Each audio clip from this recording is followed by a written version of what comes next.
The Marxism of Rosa Luxembourg. Economists explain how production takes place in the above-mentioned relations, but what they do not explain is how these relations themselves are produced, that is, the historical movement that gave them birth. Marx, Poverty Philosophy. 1. It is not the of motives in historical explanation that constitutes the decisive difference between Marxism and thought. The of. The category of totality, the all-pervasive supremacy of the whole over the parts, is the essence of the method which Marx took over from Hegel and brilliantly transformed into the foundations of a wholly new science. The capitalist separation of the producer from the total process of production, the division of the process of labor into parts at the cost of the individual humanity of the worker. The atomization of society into individuals who simply go on producing without rhyme or reason must all have a profound influence on the thought, the science, and the philosophy of capitalism. Proletarian science is revolved not just by virtue of its revolutionary ideas which it opposes to bourgeois society, but above all because of its method. The category of totality is the bearer of the principle of revolution in science. The revolutionary nature of Hegelian dialectics had often been recognized as such before Marx, notwithstanding Hegel's own conservative applications of the method. But no one had converted this knowledge into a science of revolution. It was Marx who transformed the Hegelian method into what Herzen described as the. However, to give it a materialist twist, the revolutionary principle inherent in Hegel's dialectic was able to come to the surface less because of that than because of the validity of the method itself, viz. The concept of totality, the subordination of every part. 27. To the whole unity of history and thought. In Marx, the dialectical method aims at understanding society as a whole. Bourgeois thought concerns itself with objects that arise either from the process of studying phenomena in isolation, or from the division of labor and specialization in the different disciplines. It holds abstractions to be real if it is naively realistic and autonomous if it is critical. Marxism, however, simultaneously raises and reduces all specialization into the level of aspects in a dialectical process. This is not to deny that the process of abstraction and hence the isolation of the elements and concepts in the special disciplines and whole areas of study is of the very essence of science. But what is decisive is whether this process of isolation is a means towards understanding the whole, and whether it is integrated within the context it presupposes and requires, or whether the abstract knowledge of an isolated fragment retains its autonomy and becomes an end in itself. In the last analysis, Marxism does not acknowledge the existence of independent sciences of law, economics, or history, etc. There is nothing but a single, unified dialectical and historical science of the evolution of society as a totality. The category of totality, however, determines not only the object of knowledge but also the subject. Bourgeois thought judges social phenomena consciously or unconsciously, naively or subtly, consistently from the standpoint of the individual. No path leads from the individual to the totality. There is, at best, a road leading to aspects of particular areas, mere fragments for the most part, facts bare of any context or to abstract spatial laws. The totality of an object can only be posited if the positing subject is itself a totality, and if the subject wishes to understand itself, it must conceive of the object as a totality. In modern society, only the classes can represent this total point of view, by tackling every problem from this angle, above all in capital. Marx applied a corrective to Hegel, who still wavered between the great individual and the abstract spirit of the people. Although his successors understood him even less well here than on the issue of idealism versus materialism, this corrective proved even more salutary and decisive. Classical economics and above all its vulgarizers have always considered the development of capitalism from the point of view of the individual capitalist. This involved them in a series of insoluble contradictions and pseudo-problems. Marx's Capital represents a radical break with this procedure. Not that he acts the part of an agitator who treats every aspect exclusively from the proletarian standpoint. Such a one-sided approach would only result in a new vulgar with plus and minus signs reversed. His method is to consider the problems of the whole of capitalist society as classes being regarded as totalities. My aim in this essay is to point to methodological problems, and so it is not possible to show here how Marx's method throws a completely new light on a whole series of problems, how new problems emerge which classical economics was unable even to glimpse, let alone solve, and how many of their pseudo-problems dissolve into thin air. My aim here is to elucidate, as application of the dialectical method, as opposed to the frivolous use made of it by Hegel's traditional successors. These premises are the need to postulate a totality firstly as a posited object and then as a two. Rosa Luxemburg's major work, The Accumulation of, takes up the problem at this juncture after decades of vulgarized Marxism. The trivialization of Marxism and its deflection into a bourgeois science was expressed first, most clearly and frankly in Bernstein's premises socialism. It is anything but an accident that the chapter in this book, which begins with an onslaught on the dialectical method in the name of exact science, should end by branding Marx as a blinquist. It is no accident because the moment you abandon the point of view of totality, you must also jettison the starting point and the goal, the assumptions and the requirements of the dialectical method. When this happens, revolution will be understood not as part of a process but as isolated act from general course of.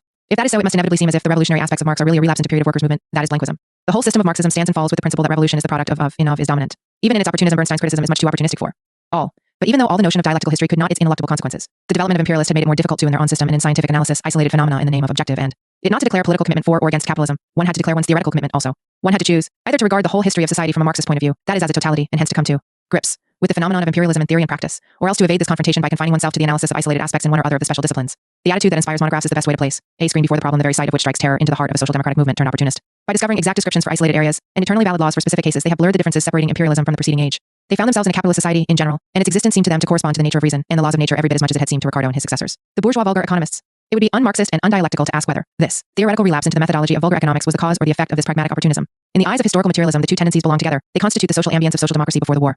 The theoretical conflicts in Rosa Luxemburg's accumulation of capital can be understood only within that milieu.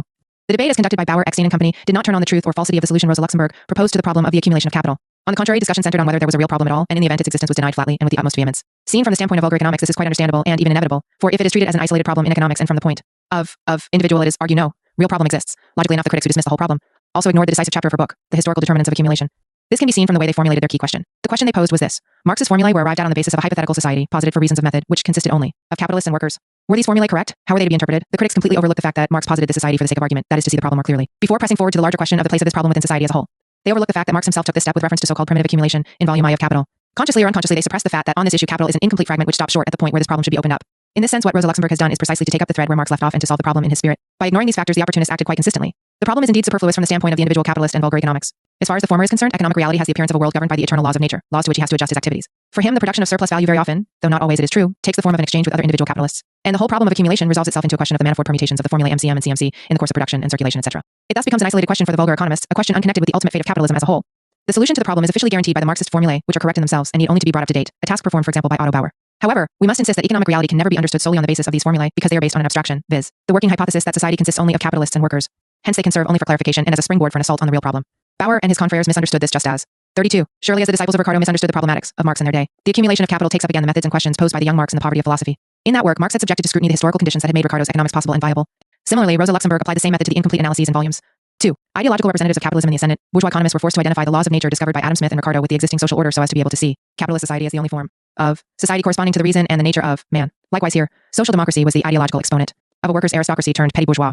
It had a definite interest in the imperialist exploitation of the whole world in the last phase of capitalism, but sought to evade its inevitable fate, the World War. It was compelled to construe the evolution of society as if it were possible for capitalist accumulation to operate in the rarefied atmosphere of mathematical formulae, that is UN problematically and without a world war.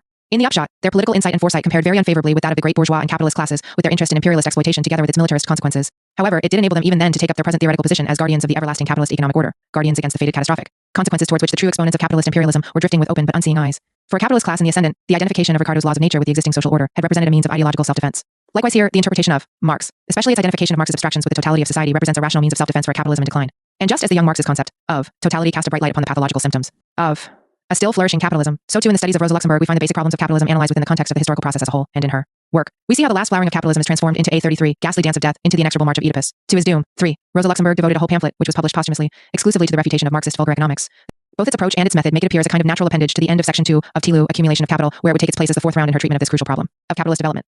Characteristically, the larger part of it is concerned with historical analysis. By this I mean more than the Marxian anage, bias of simple and expanded reproduction which forms the starting point of the whole study and the prelude to the conclusive solution of this problem. At the core of the work is what we can describe as the literary historical examination of the great debates of and Ricardo and his school, between Rodbertus and Kirchmann, between the Narodniki and the Russian Marxists. The adoption of this approach does not place her outside the Marxist tradition. On the contrary, it implies a return to the pristine and unsullied traditions of Marxism, to Marx's own method. For his first, mature, complete, and conclusive work, Tilu philosophy refutes Proudhon reaching back the true sources of his views to Ricardo and Hegel. His analysis of where, how, and above all why Proudhon to misunderstand Hegel is the source of light that relentlessly exposes Proudhon's self-contradictions.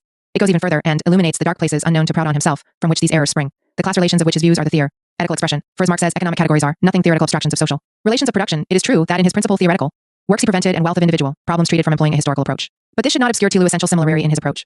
Capital and TM in a work whose internal structure points to the solution of the problem so brilliantly sketched in broad outline in The Poverty of Philosophy. The question of the internal structuring of the problem leads 34 US back to the central issue confronting the dialectical method, to the right understanding of the dominant position held by the concept of totality, and hence to the philosophy of Hegel. On this essential point, Marx never abandoned Hegel's philosophical method, and this was at all times and most convincingly in phenomenology. The philosophy of history. For the Hegelian dialectical identification of thought and existence, the belief in their unity as the unity and totality of a process is also, in essence, the philosophy of history of historical materialism.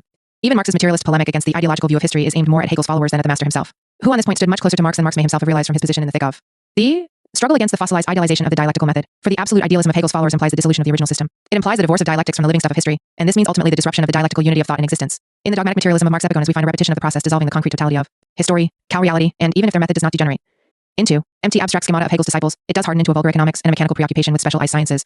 If the purely ideological constructions of the Hegelians proved unequal to the task of understanding historical events, the Marxists have revealed a comparable inability to understand either the connections of the so-called ideological forms of society and their economic base, or as a totality and a social reality. Whatever the subject of debate, the dialectical method is concerned always with the same problem, knowledge of the historical process in its entirety. This means that ideological and economic problems lose their mutual exclusiveness and merge into one another.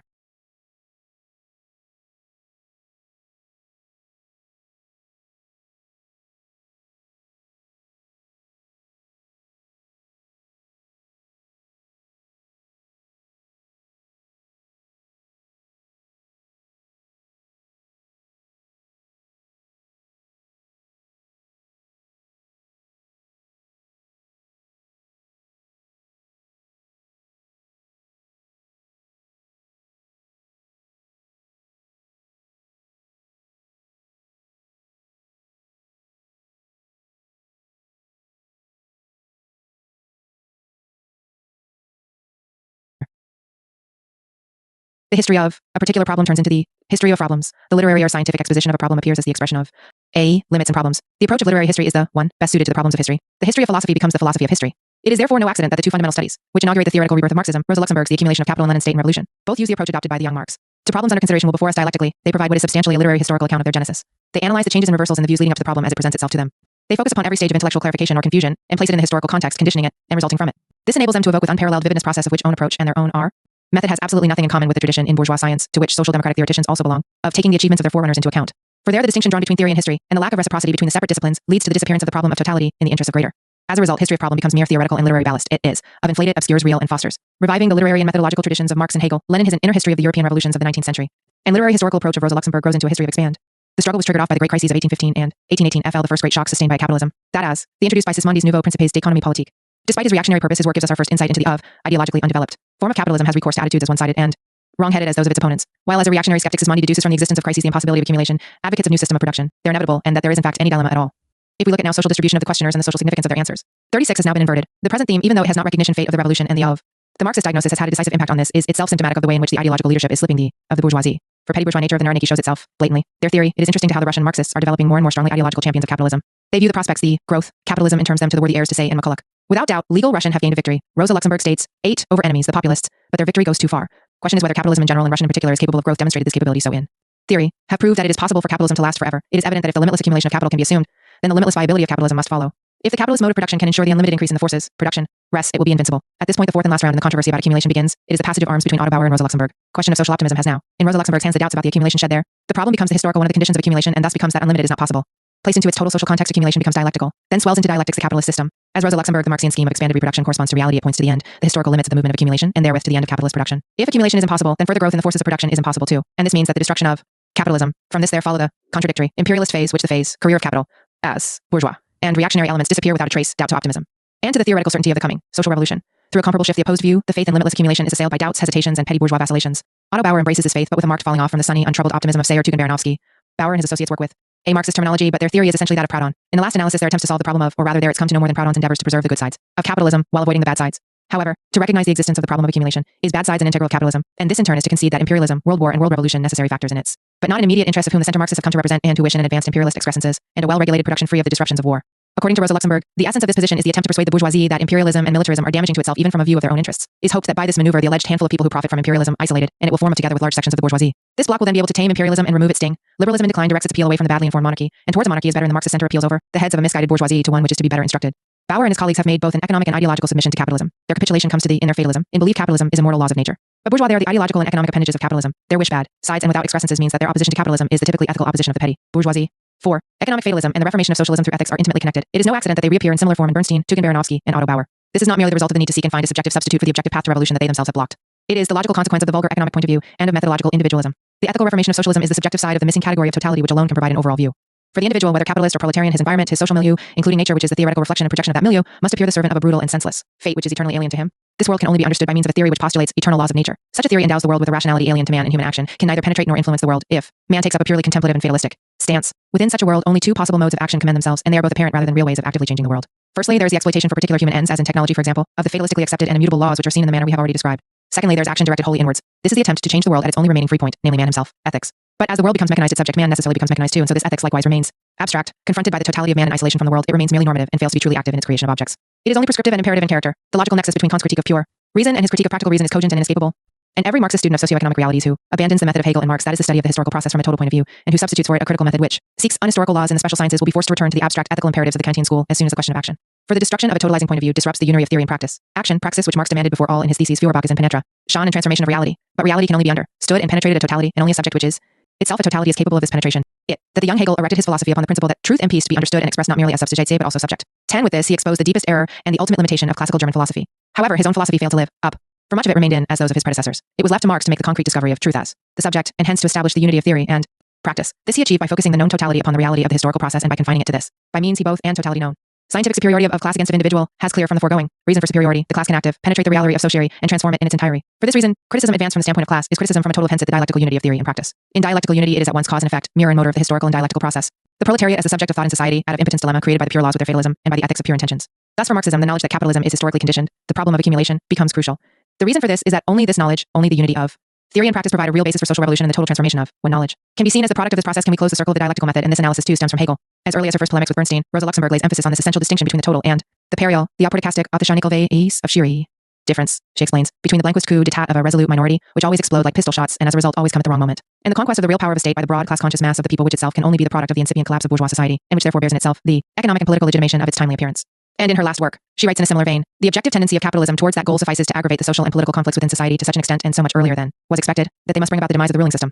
But these social and political conflicts are themselves ultimately only the product of the economic instability of the capitalist system. Their increasing gravity springs from this source in exact proportion as that instability becomes acute. The proletariat is, then, at one and the same time, the product of the permanent crisis in capitalism and the instrument of those tendencies which drive capitalism towards crisis. In Marx's words, the proletariat carries out the sentence which private property passes upon itself by its creation of a proletariat.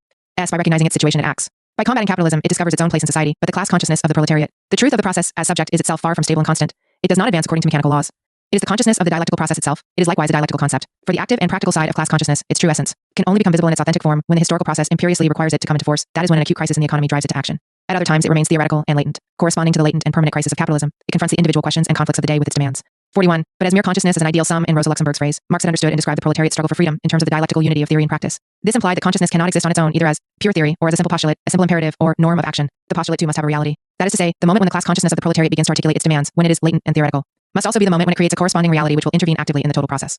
The form taken by the class consciousness of the proletariat is the party. Rosa Luxemburg had grasped the spontaneous nature of revolutionary mass actions earlier and more than many others. What she did, incidentally, was to emphasize another aspect of the thesis advanced earlier, that these actions are the necessary product of the economic process. It is no accident, therefore, that she was also quicker to grasp the role of the party in the revolution.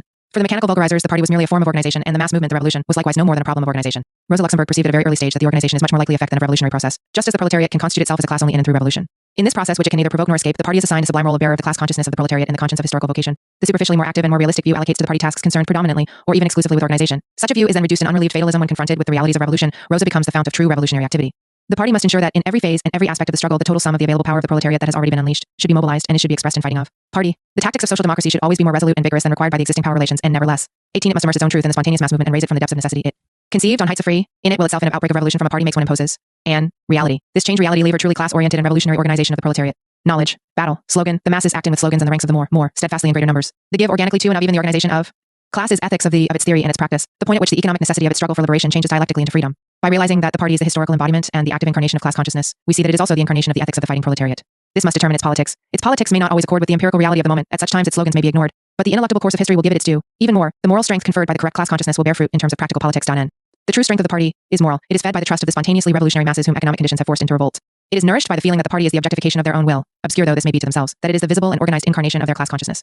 Only when the party has fought for this trust and earned it can it become the leader of the revolution. For only then will the masses spontaneously and instinctively press forward with all their energies towards the party and towards their own class consciousness. By separating the inseparable, the opportunists have barred their own path to this knowledge, the active self-knowledge of the proletariat. Hence their leaders speak scornfully, the authentic tones of the free-thinking petty bourgeoisie of the religious faith that is said to lie at the roots of Bolshevism and revolutionary Marxism.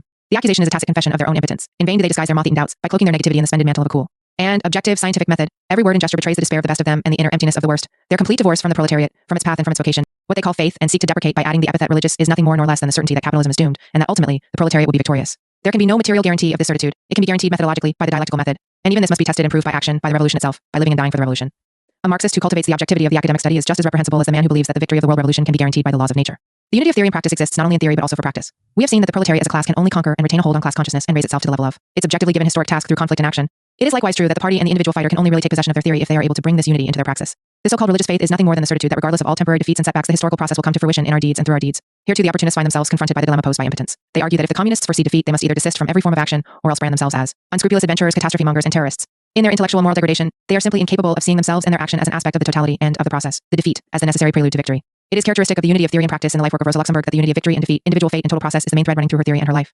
As early as her first polemic against Bernstein 18, she argued that the necessarily premature seizure of power by the proletariat was inevitable. She unmasked the resulting opportunist fear and lack of faith in revolution as political nonsense, which starts from the assumption that society progresses mechanically and which imagines a definite point in time external to and unconnected with the class struggle in which the class struggle will be won. It is this clear-sighted certitude that guides Rosa Luxemburg in the campaign she waged for the emancipation of the proletariat, its economic and political emancipation from physical bondage under capitalism, and its ideological emancipation from its spiritual bondage under opportunism.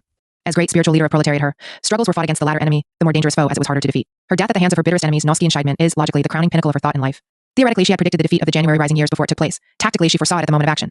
Yet she remained consistently on the side of the masses and shared their fate. That is to say, the unity of theory and practice was preserved in her actions with exactly the same consistency and with exactly the same logic as that which earned her the enmity of her murderers. The Opportunists of Social Democracy, January 1921. Notes 2, 3, 4, 5, 6, 7, 8, 9, 9, 0. Marx has convincingly shown with reference to economic Robinsonadas that this is no accident but a consequence of the nature of bourgeois society. A critique of political ecotom IPP, 266 ET. Bernstein admits this himself. It is quite true that because of the party's requirements with regard to agitation, I did not always take my principles to their logic.